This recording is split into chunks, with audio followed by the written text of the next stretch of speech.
Yan, habang ginigisa po natin ang ating kamatis, sibuyas, bawang, ay pwede natin isama ang isda. Bidbid. Tayo po ay magluluto ng ginisang sinigang na bidbid. You know that? Hindi ko alam kung ano pong ibang tawag sa bidbid. Basta sa amin dito, bidbid. Hindi ko po alam kung may Tagalog ba yun o ano. Yan. Medyo i-fried natin ng kaunti. Para masarap. O diba? Isama-sama natin yan o. Yan. Siya ng konti. Yan. Yan. May isa pa. Yan.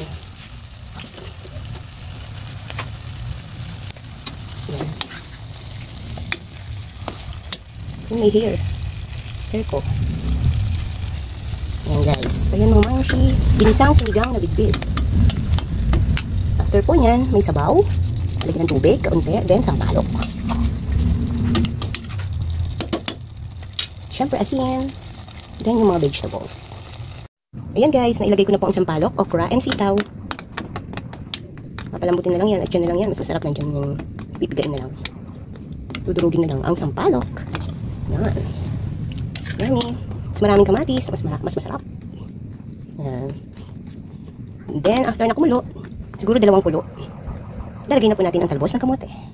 Yan. Enjoy watching guys!